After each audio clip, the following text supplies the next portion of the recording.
Здравствуйте, меня зовут Артур. Вы меня спросите, наверное, кто, блин? И что ты собрался нам втирать? А я отвечу, я обычный парень, но моя история поразит вас своей масштабностью. Ведь она ни много ни мало, а она о конце света. Давайте я расскажу вам все по порядку. Вот я на своей интереснейшей работе. Мне кажется, что я был бы готов работать на ней даже практически за бесплатно. Что по сути правда и вообще-то уже происходит. А вот самый лучший в мире начальник, господин Факюбиченко. Он такой понимающий и отзывчивый. А у его справедливости вообще легенды ходят. А это самый дружный коллектив, в котором я когда-либо работал. Вообще-то это единственный коллектив, в котором я когда-либо работал. И вот она. Самая красивая и добрая девушка в нашем предприятии. Привет. Это Ксения. Я ее обожаю. И она меня, кажется. Но по-своему. 6 ноября в прошлом году она вроде бы даже улыбнулась мне. У меня очень насыщенная жизнь. И в свободное время я занимаюсь саморазвитием. Я часто общаюсь с соседями, которые являются милейшими людьми в нашем городе. О, хороший мальчишка. Постоянно здоровается и улыбается. Наркоман, наверное. О, а этот окаянный. Никогда не здоровается, хоть бы раз улыбнулся. Наркоман, наверное. Это мой сосед. Здрасте. С ним мы пока еще не общались, но я уверен, что с ним точно можно будет подружиться. Однажды я возвращаюсь домой с работы, и сосед внезапно по-дружески похлопал меня по плечу. Я ему говорю, конечно, заходите, чувствуйте себя как дома.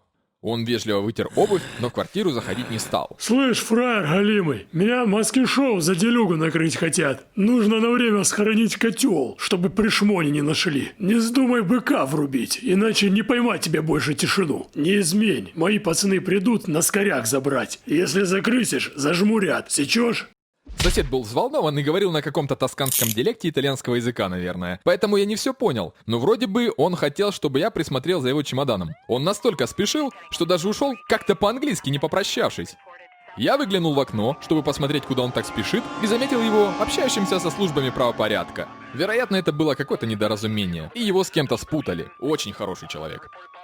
А я говорила, что наркоман.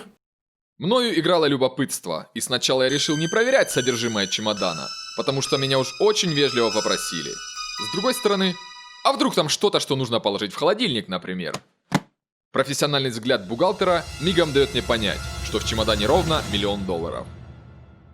Внезапно резко захотелось крепкого напитка, но дома такого у меня не оказалось. Я решил сходить в соседний бар и обдумать мое новое знакомство. Заодно посмотреть финал Кубка мира по футболу.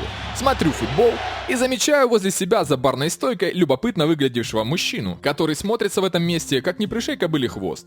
Специфическая прическа, особый неглаженный стиль одежды, наверное, как во Франции модно, очки с фокусировкой в 200 диоптрий и лицо, на котором безошибочно видно, что это ученый. Небольшая доза алкоголя заглушила мою обычную робость. Я поворачиваюсь к собеседнику и из любопытства спрашиваю его. А он мне. Вы, вероятно, интересуетесь, что я здесь делаю. Точно, ученый. Я даже не успел до конца задать вопрос, а он уже ответил.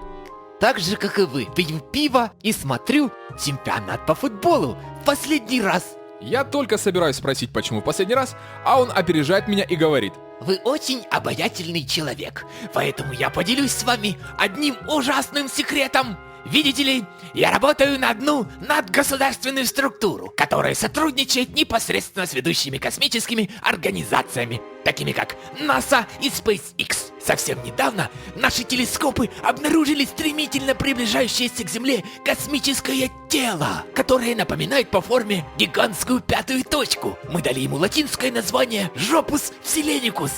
Этот астероид достигнет Земли ровно через 2 дня. А я спрашиваю, и что будет? А он... Жопус Вселеникус. Как так? И почему СМИ об этом молчат? Чтобы не сеять панику. А лидеры государств что об этом говорят? А лидеры государств уже собрали ракету и завтра улетают на нашу колонию на Марсе. Смотрите, это фото запечатлело, как я радуюсь, что открыл Жопус Вселеникус. А на этом фото я обосрался, когда вычислил координаты конечного пункта назначения астероида. А тут мы измеряем объем фекалий в штанах у всех ученых нашей астрономической лаборатории. Выяснилось, что у моего коллеги Вассермана Штольца экскременты плотнее в 2 раза. Исходя из доказательств ученого, я практически поверил в конец света через 2 дня. Просыпаюсь утром и включаю телевизор. Сегодня утром главы всех государств объединились для совместной космической миссии и отправляются на Марс в ракете нового поколения, которая предположительно обеспечивает им и их семьям полное жизнеобеспечение на 80 лет. Я понимаю, что все, что было вчера сказано, безоговорочная правда, и теперь уже планете остается всего 1 день. А где чемодан? Я совершенно не помню, куда подевался чемодан. Относительно этого мне в голову приходит только одно слово на букву «П». Паника. Стоп, вроде конец света близок. На этом фоне даже потеря чемодана с деньгами не так страшна. Внезапно пожаловали гости и с порога решили чувствовать себя как дома. Слышь ты, где чемодан? Я пытаюсь нести ясность в ситуацию, но гости вносят ее за меня. Слышь, упырь, даю тебе 2 дня на поиск бабок. Если не найдешь, то пожалеешь, что родился, понял? А это тебе брелок, чтобы сбежать не вздумал. Попрощавшись с гостями, я взял себя в руки и решил принять происходящее как настоящий мужчина. Самое страшное это то, что я не успел дописать отчет на работе и теперь уже не успею. Подожди. И тут, словно кто-то переключает тумблер в моей голове. Конец света? Какая работа? Какой чемодан? В 1 секунду моя личность, к которой я привык, была поглощена моей темной стороной. Той, которую я никогда еще не видел. Ксения, я увольняюсь и сваливаю, прощай!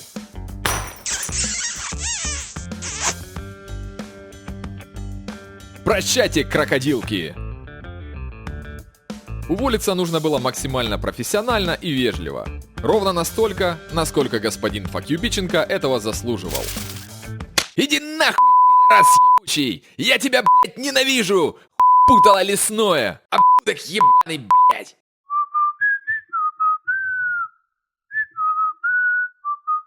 Попрощавшись с коллегами, я снимаю номер люкс в элитном отеле и начинаю смиренно ждать конца. В назначенный час я выхожу на террасу, вдыхаю поглубже и готовлюсь. Снова готовлюсь. А потом снова готовлюсь. Но конца света так и не случилось. А вот это реально жопус вселеникус. Алло, блин! Слышь ты часом не свалить решил? Завтра вечером бабки должны быть у нас, понял? Чтобы добавить тебе мотивации, у нас пока побудет твоя тёлка, понял? Артур, ты козлина! Это все из-за тебя! Если меня убьют, я тебя заблокирую в Инстаграме! Встретимся завтра в заброшенном порту!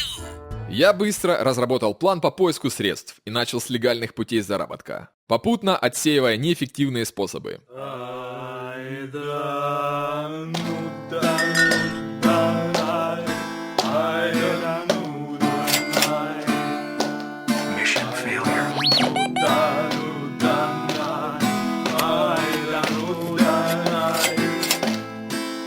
Градусники, тапочки, спиртометры, зубочистки.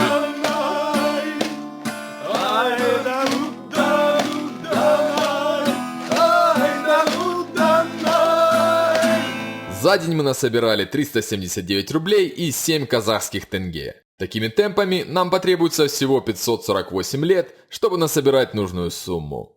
Оставалось последнее – попросить деньги взаймы у господина Факьюбиченко. Что-то подсказывало мне, что после моего увольнения он будет не особо расположен к общению. Поэтому я решил прийти к нему, когда они с женой мирно спали.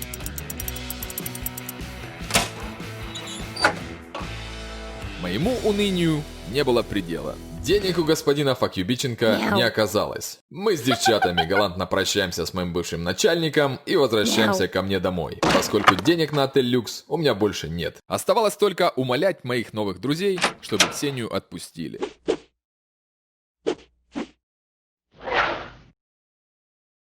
Что-то ты не весел, милок.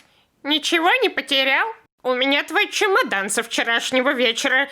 Мы с Никитичной его подобрали, пока ты пьяный домой возвращался. Я целую бабу Шуру, хватаю чемодан и со всех ног бегу на место встречи. О, разоделись как проститутки. По Пока Никитишна попадает в точку своими предположениями, я добегаю до порта. Ну чё, паскуда, давай чемодан! Сначала покажите мне Ксению.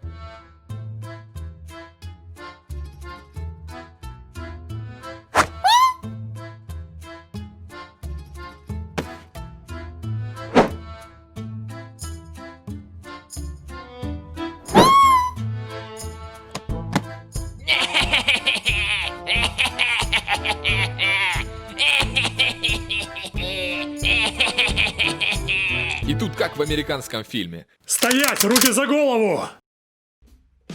Ну вот, наконец-то все упыгаи взяли. Молодец, Никитишна, спасибо тебе за координаторство.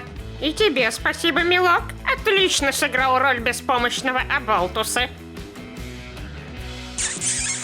Мы с Ксенией выходим на улицу, и вот это поворот.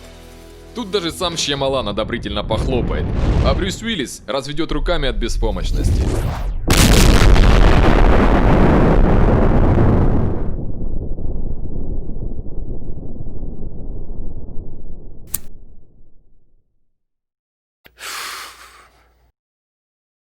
Ну как вам сценарий передачи? Вообще сценарий отличный, но есть один момент, который мне кажется неправдоподобным. Можно немного перемотать?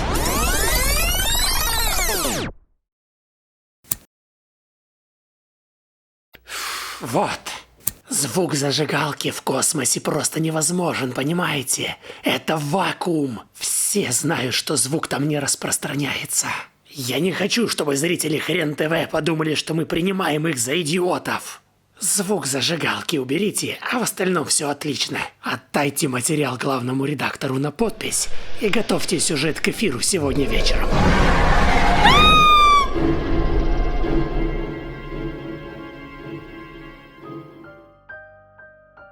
По последним данным Росстата, зрители, которые репостят мои видео в соцсетках, в 3 раза реже подвергаются нападению Ктулу и прочей паранормальной хреновине. Так что вы знаете, как себя обезопасить. Не забывайте поставить лайк, если видео понравилось. Пишите комментарий, я с удовольствием общаюсь со зрителями. Посмотрите остальные мультфильмы на канале, если вы их еще не видели. А с вами были Киноплейс и Фальшивый Пушкин. Встретимся в следующем мультфильме. До скорого!